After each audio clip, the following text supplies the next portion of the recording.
Gusto niyo ba malaman kung paano dumami ang followers sa Facebook? Pero ganito lang yan. Stay tuned and watch the full video lang.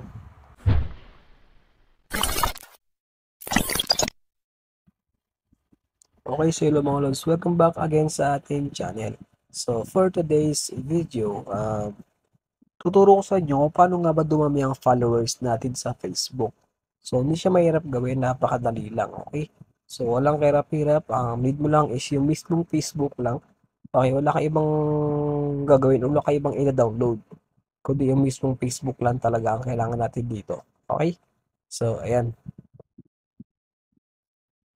Ngayon, unang tip natin dito is kailangan sa yung Facebook mo is updated yan. Okay? So, ngayon, paano mag-update ng Facebook? Simple lang. Punta ka lang sa Play Store. Wait, clear ko lang ito saglit. Ayan. Ayan. Punta ka Play Store. Pagkatapos dito, ayan, search mo dyan, Facebook. Facebook lang, literal na Facebook. Ayan. Okay, so ayan, kung makita mo sa akin, update nakalagay. So, update natin. Update natin yan. So, I'll go back mga idol later if tapos sa mag-update yung Facebook, okay? Kasi dito kailangan yung Facebook mo updated, okay? Kasi kapag hinaka-update yung Facebook, baka di gumana yung strategy kung para dumami yung followers mo. Okay? So, ayan. Okay, so ito na mga idol. So, ayan, open ko na Facebook ko, no? And, okay, so ito siya. There we go. Okay, so reload natin. Ayan. So, ito ang Facebook ko. Alright. So, ngayon, first step na gagawin mo is pumunta ka po dito sa pumunta ka po sa iyong profile. Okay. Pagkatapos sa profile is click mo tong profile mo na to. Okay. So medyo may na connection natin. Pagpasensyahan nyo na lang. Okay. Pero okay lang naman. Naman problema. Alright. So ito. Ayan. Ayan. So kung makita mo lods, yung followers ko is 4.6k followers na ako dyan. Diba? Ganoon na kadami ang mga followers ko. So mabilis ko lang nagawa yan. So, napakabilis, simple lang gawin yan. Okay? So, walang kirap-hirap yan. So, ngayon, paano ginawa yan? So, ayun, papakita ko lang sa inyo kung paano ginawa yan. Okay? So, papakita ko sa inyo step by step. Alright? So, ito po siya. Ayan, okay? So, ngayon, open ko ng Facebook ulit. And, pumunta akong profile ko ulit. Okay? So, ito siya. Ayan. Ngayon, kung makita yung mga dalawang followers ko na lang is 714 na lang, di ba? So, ngayon, babalik ko yan sa yung kanina. Okay, yung halos na sa 5k yung followers ko. So, ganito lang kadali ang kabilis gawin yan. Okay? So, sa Facebook kasi ngayon is meron silang bagong update. Okay? So, yung iba hindi pa alam to, pero yung iba alam na to. Pero sa mga hindi pa nakakaalam, okay? Meron silang bagong update na tinatawag na professional mode. Okay? Sa professional mode na yon, okay? Kapag naka-turn on yun, pwedeng dumami dito ang followers mo. Kumbaga, ipagka-combine yung followers mo na to and yung friends mo.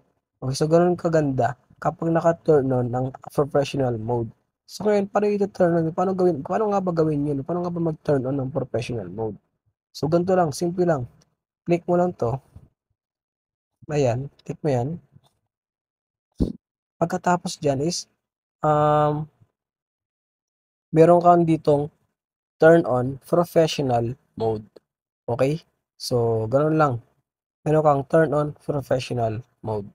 So, ngayon, kapag na-click yan or kapag na-turn on mo yan, okay, ganito. Automatic, dadami ang followers mo.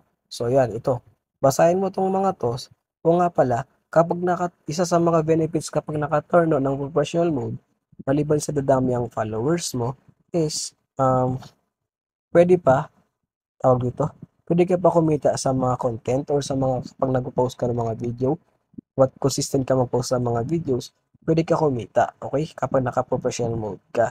And, nakita mo rin mga insights ng mga videos mo, and, mas dadami pa ang magpa-follow sa'yo if ever na marami kang pinipost ng mga magagandang quality na videos or yung mga videos na nakakatuwa, ifa-follow ka ng mga tao.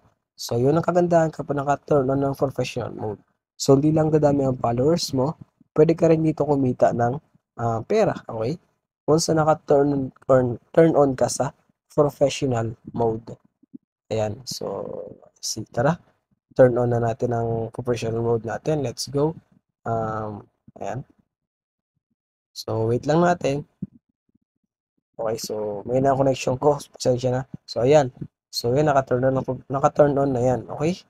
Let's go. So, finish setting up your profile. So, yun. Pwede mo set dito ang profile mo. Kung ikaw bahala, add cover photo ka, add profile photo ka. So, kung gusto mo kumita dito, dapat lahat yan naka-check. Okay, so in this case, pinapakita ko lang naman sa inyo kung paano agad-agad dumami ang followers sa Facebook. So, ngayon, kung gusto mo makita kung paano dumami yun, so ito lang ang ginawa ko. So, simple lang. Ayan, ginawa ko lang yan. So, nag-turn on lang ako ng professional mode. Back natin para makita nyo. Ayan. And boom, di ba? Ang followers ko is 4.7k na kaagad. So, yun lang. Ganun kabilis. Okay, ganun kabilis once na naka-turn on ang professional mode sa iyong profile o sa Facebook. Okay, so di siya mahirap gawin. So, depende na lang yan sa inyo, okay? So, yung iba alam na, yung iba hindi pa alam. So, baka hindi pa nakakaalam. So, ganun lang kadali yun. Ganun lang kadali magpadami ng followers, okay? So, ngayon, kung gusto mo pa dumami yan, or assuming, di ba, naka-turn on ang professional mode mo. So, ngayon, gusto mo pa dumami yan. Or gusto mo pa mas paramihin talaga yan. So, ang gagawin mo lang dyan, simple lang. Gumawa ka ng mga reels or ng mga content. Ito, sa mga reels, ayan, mag-create ka ng mga reels. Okay? Ng mga or ng mga videos na magaganda. Like for example, mga daily life mo or for example, mga reaction videos or yung mga videos ng mga nakakatuwa. Ipang-post mo lahat yan sa reels mo. Hindi lang dadami ang followers mo. Pwede ka rin kumita. Okay? Kasi dito sa professional mode, automatic na yan. Kung makita mo, automatic meron ka na agad dashboard. Okay, sa dashboard kasi, kapag kinlik mo yan, ayan, may mga level-level ka ng mga masusundan. So, yan, explore natin. Ayan. Ayan, kung makita mo, ayan, no? May reach ka, may engagement, may followers. Makita mo siya. Okay, every month. Okay? So, in this case, hindi ko naman ito ipapakita sa inyo. Pinakita ko lang. Tuloy ko naman ito gagawin. Pinakita ko lang sa inyo. If ever na gusto mong kumita, pwede sa professional mode. Once na naka-turn on lang talaga yan. Ay, diba? So, ayan siya. Ayan, ganun. Ganun lang katindi or ganun lang kadali yun. So, di naman mahirap, di ba? Hindi siya mahirap kung gusto mo dumami ang followers mo or mas dumami pa. Okay? So, ngayon na, di ba? Nasa ano lang ang followers ko? Nasa 700 plus lang. So, ngayon, umabot na siya ng 4K. So, bakit? Sabi ko nga kayo na ganito ang nangyari. Dumami yan kasi nag-combine yung mga friends ko dati and yung mga followers ko na 700 plus na yun. Nag-combine silang dalawa kaya naging 4.7 or almost 5K followers. O, diba? Ayun yung kagandahan mo sa naka-turn on ang professional mode mo. Okay, so yun lang naman mga idol. Sana may natutunan kayo. If you like the video, please leave a like. So di na magkatagal pa. Till next time. Peace out. Keep safe everyone.